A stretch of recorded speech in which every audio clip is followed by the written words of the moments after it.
থাকো। হ্যালো সাকিবিয়ান ভাইয়েরা ও বোনেরা, কেমন আছো সবাই?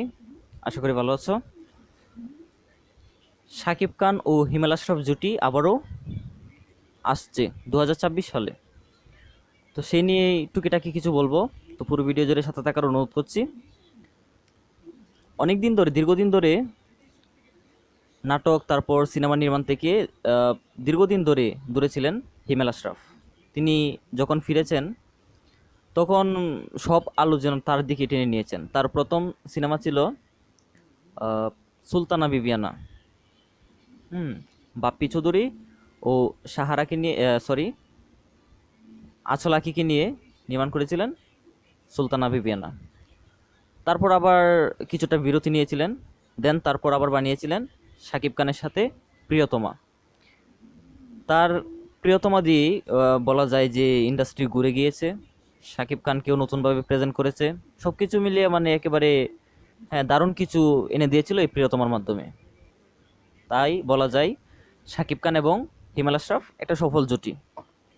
দেন তারপর এই প্রিয়তমার পরে আবারও এক বছর না, 6-7 মাস পর রাজকুমার নিয়ে আসেন।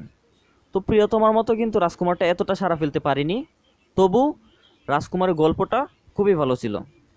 একজন মা ছেলের যে সম্পর্ক, মা কেন্দ্রিক গল্পটা খুব ভালো ছিল।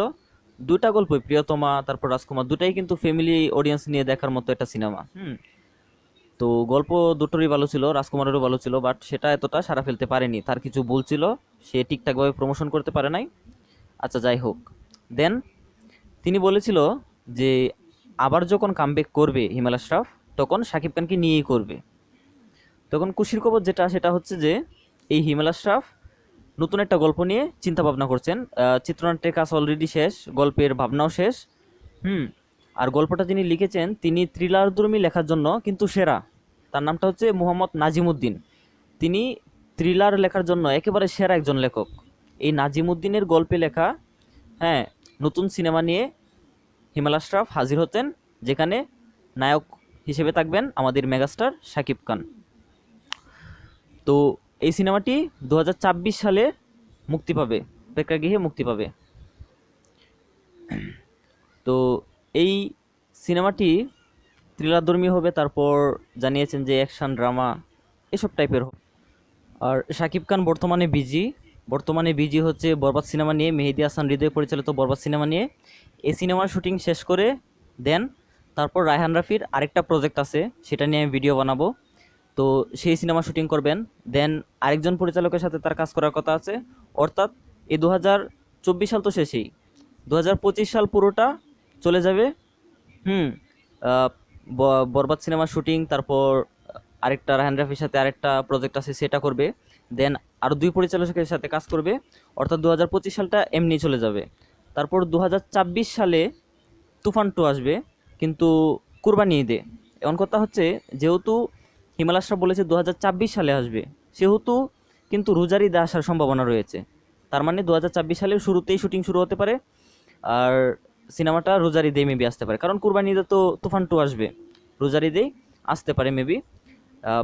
তো যেহেতু 25 সাল তার বুকিং করা হয়ে গেছে, তার শিডিউল নিয়ে ব্যস্ত, সেহেতু 25 সালে তার কাজ শুরু করতে পারবে না। 26 সাল থেকে হয়তো কাজ শুরু করবে এবং রোজার ঈদেই এই সিনেমাটি মুক্তি পাবে। আপাতত এই সিনেমা নিয়ে কোনো বিস্তারিত কিছু জানা যায়নি, যে কোথায় শুটিং হবে, নায়িকাকে বা সিনেমার নাম কি, এরকম কিছু জানা যায়নি। আপাতত হিমেল আশরাফ শুধু এটুকুই বলেছেন যে 2026 সালে তিনি শাকিব খানকে নিয়ে আবার কামব্যাক করছেন। আর নাজিমুদ্দিনের যে লেখাটা গল্পে, সেই গল্পে তিনি বলেছেন যে শাকিব খানকেই লাগবে, শাকিব খান ছাড়া এই গল্প মানে এই সিনেমা নির্মাণ করা অসম্ভব।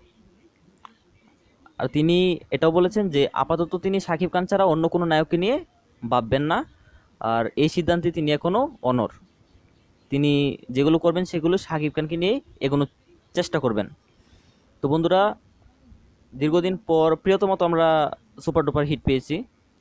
তো প্রায় অনেক দিন পর আবার 2026 সালে হিমেল আশরাফ এবং শাকিব খান জুটি আবারও একসাথে কাজ করতে যাচ্ছে। তো বন্ধুরা, আপনারা কতটুকু আশাবাদী যে এই নতুন সিনেমাটিও থ্রিলারধর্মী এই সিনেমাটি প্রিয়তমার মতোই সুপার ডুপার হিট হবে? আপনি সেই সিনেমা নিয়ে কতটুকু আশাবাদী? তার নির্মাণ আপনার কাছে কেমন লাগে? অবশ্যই কমেন্ট বক্সে জানিয়ে যাবেন। কমেন্ট বক্স খোলা আছে, কমেন্ট বক্স স্বাধীনতার জায়গা, আপনারা যা খুশি তা বলে যেতে পারেন। ভিডিও ভালো লেগে থাকলে লাইক করে দিবেন, আর এই চ্যানেল নতুন হয়ে থাকলে অবশ্যই চ্যানেলটি সাবস্ক্রাইব করে পাশে থাকা বেল আইকনটি বাজিয়ে দেবেন। সিনে জগতের সকল আপডেট সবার আগে পেয়ে যাবেন। ধন্যবাদ সবাইকে।